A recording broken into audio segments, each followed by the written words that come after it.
Hello everyone, I welcome you all once again. Now in this video we'll see how to find inverse Laplace transform of the given functions. सबसे first question जो है एक shop S दिया है S divided by S square plus 5s plus 4 का। अब अगर हम देखेंगे इनवर्स लाप्लास ट्रांसफॉर्म का एक इक्वेशन होता है लाइक एक शॉप टी इंटीग्रल में होता है, बट वो वाला हम यहाँ पर यूज नहीं कर सकते। तो when ever you will get such kind of example, so just go for first finding roots of denominator, and once you got the roots go for partial fraction method, और उसके बाद में हम इसका इनवर्स लाप्लास ले सकते हैं। Clear? तो अगर हम बात करेंगे इस वाली क्वाड्रेटिक इक्वेशन की S square plus 5s plus 4 का, तो हम 4 के रूट्स ले सकते हैं जिसका एडिशन या फिर सब्सट्रैक्शन 5 होना चाहिए। तो 4 के दो रूट्स पॉसिबली आ सकता है, एक तो 1 या फिर 4, बिकॉज 1 इंटू 4 4 हो जाएगा और 1 प्लस 4 5 हो जाएगा। तो इसके बिहाफ पे हम लिखेंगे दिस इज यस प्लस 1 और ये हो जाएगा yes plus 4। Even if you solve this bracket you will get the same result. अब हम अप्लाई करेंगे partial fraction method. So I will be writing applying partial fraction expansion method. तो ये हो जाएगा yes bye s plus 1 s plus 4 which is a by s plus 1 plus b by s plus 4। अब अगर हम cross multiply करेंगे तो ये हो जाएगा s is equal to a into S plus 4 plus b into S plus 1, और ये डिनोमिनेटर से ये और ये पार्ट एलिमिनेट हो जाएगा। अब हम फाइंड आउट करेंगे coefficients a and b। a find करने के लिए b 0 होना चाहिए, so we'll write your to find a। इस वाले को इक्वेट करेंगे 0 के साथ, s प्लस 1 0, it means s is equal to -1। अब ये -1 हम इस वाले इक्वेशन में रखेंगे, तो यस ये माइनस है, a into -1 plus 4 plus b into minus plus 1, ये तो 0 हो जाएगा। So we'll be getting -1 is equal to 3, तो ये आ जाएगा -1/3। मीन वाइल हम फाइंड आउट करेंगे second coefficient, that is to find b। और टू फाइंड b a का कोएफिशिएंट 0 होना चाहिए, सो जो भी ब्रैकेट टर्म है उसको इक्वेट करेंगे 0 के साथ। s प्लस 4 0, यस आ जाएगा -4। अब इस इक्वेशन में हम -4 सब्स्टिट्यूट करेंगे, तो ये हो जाएगा -4 this one, -4 plus 4 plus -4 plus 1, तो ये हो गया 0। So we'll be getting -4 is equal to b into -3, ये माइनस माइनस प्लस, तो b मिल जाएगा 4/3। Okay, so we got both coefficient a and b। अब इन सभी कोएफिशिएंट्स को हम इक्वेशन में सब्स्टिट्यूट करेंगे,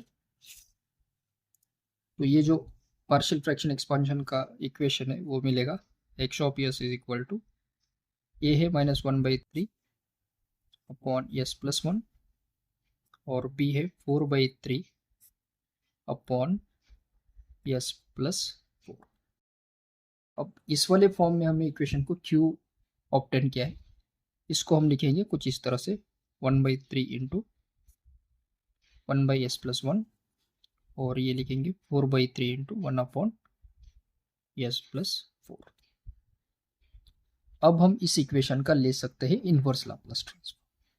इसका इनवर्स लाप्लास ट्रांसफॉर्म के लिए हमने जो एग्जांपल सॉल्व किए थे लाप्लास ट्रांसफॉर्म के, उसमें एक था लाप्लास ऑफ ये वाला identity e raised to -at into u of t was 1 divided by s plus a। Clear? तो इस वाले का इनवर्स आ जाएगा e raised to -at into u of t। So when ever you will get such kind of question, हम partial fraction method इसलिए apply करते हैं क्योंकि ये जो पेयर है ये हमें मालूम है। तो इसके भी आप इसका लिख सकते हैं, will be writing taking inverse Laplace x of S का हो जाएगा एक्स ऑफ टी, ये -1/3 एज इट इज इनटू, अब अगर इन दोनों को हम कंपेयर करेंगे तो यहाँ पर ए का वैल्यू 1 है, तो ये हो जाएगा e raise to minus T into U of T plus 4/3 into e raise to minus 4t multiplied by U of, so ये आ जाएगा हमारा inverse Laplace transform. So I hope you understood how we can find inverse Laplace transform. 3 steps. First, find the roots. Second, partial fraction expansion. And third, its inverse Laplace transform. Now let's go for the second question. Now we have second question. X of s दिया है 3s square 8s plus 6 divided by 2 bracket terms है, एक तो s plus 2 और दूसरा है s square plus 2s plus 4। सबसे पहले तो हम रूट्स किस तरह से डिटरमाइन कर सकते हैं ये देखेंगे। तो इस वाले केस में तो ऑलरेडी 2 ब्रैकेट टर्म्स है, फाइन, बट अगर ये कुछ s के फॉर्म में होता तो हम डायरेक्टली पार्शियल फ्रैक्शन यूज कर सकते थे, लेकिन यहाँ पर दिया है s square plus 2s plus 1, तो इस इक्वेशन को हम प्रॉपरली लिखेंगे as 3s square plus 8s plus 6 divided by s plus 2 into, अब देखिए s square plus 2s plus 1 जो है ना वो हम कुछ इस तरह से लिख सकते हैं एज s प्लस 1 का स्क्वायर। अब अगर हम फॉर्मूला यूज करेंगे a plus B whole square का, तो ये आ जाएगा a स्क्वायर यानी s स्क्वायर, 2ab यानी 2s और 1 का स्क्वायर यानी 1, तो ये इक्वेशन हमें मिल सकता है। क्लियर?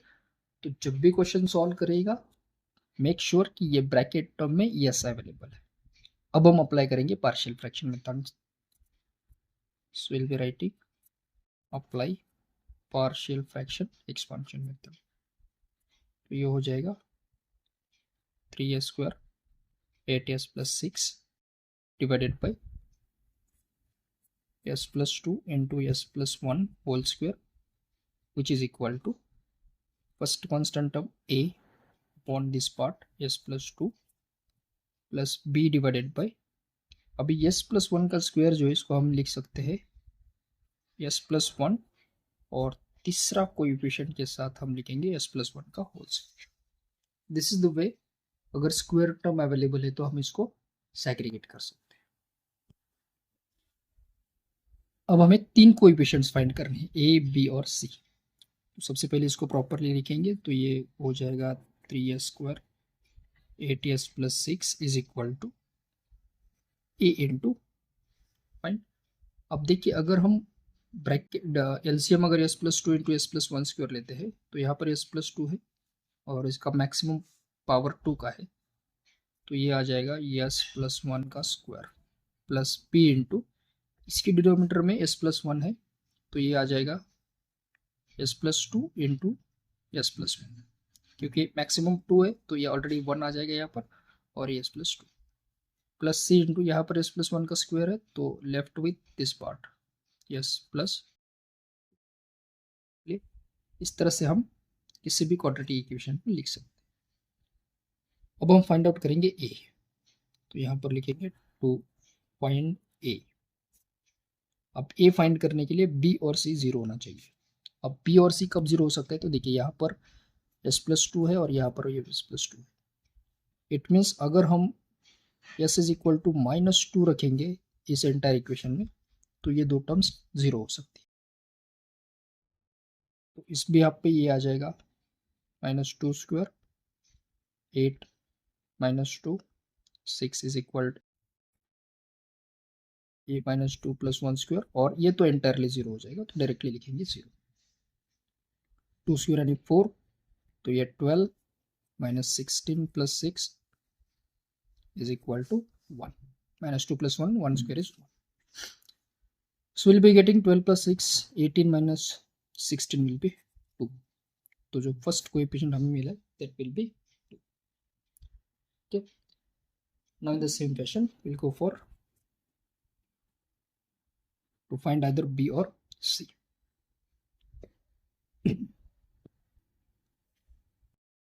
तो हम फाइंड आउट करेंगे सी, क्योंकि ये रिलेटिवली ईजियर है। किस तरह से, देखिए यहाँ पर एस प्लस वन है, बी के टर्म में भी एस प्लस वन है, लेकिन सी में एस प्लस वन नहीं है, तो हम इन दोनों को जीरो कर सकते हैं, प्रोवाइडेड दैट अगर हम रखेंगे S is equal to minus one.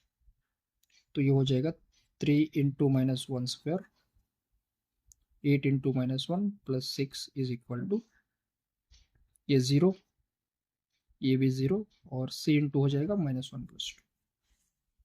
तो ये मिलेगा 3 - 8 + 6 इंटू 1। सो दिस इज 9 - 8, यानी c हमें मिलेगा। ठीक, तो हमें अब a और c कोएफिशिएंट मिल चुका है। अब हमें फाइंड आउट करना है b कोएफिशिएंट। ठीक, तो अब हम चलते हैं टू फाइंड b की तरफ। अब अगर हम ऑब्जर्व करेंगे, अगर b फाइंड करना है तो a और c 0 होना चाहिए। अब a 0 कब हो सकता है, जब s -1 है, लेकिन s -1 रखेंगे तो ये 0 हो जाएगा, तो b 0 हो जाएगा। सिमिलरली अगर हम c 0 करना चाहते हैं तो s का वैल्यू -2 होना चाहिए।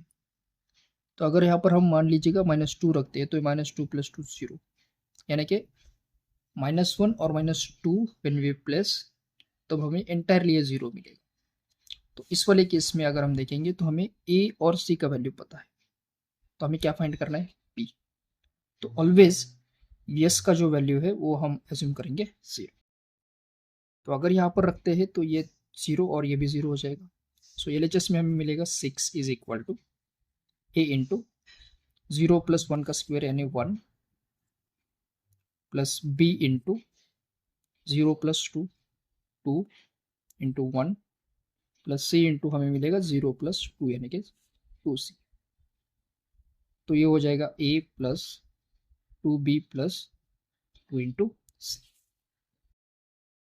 अब हमें इन सभी वैल्यूज को सब्स्टिट्यूट करना है, स्पेशली a और b की।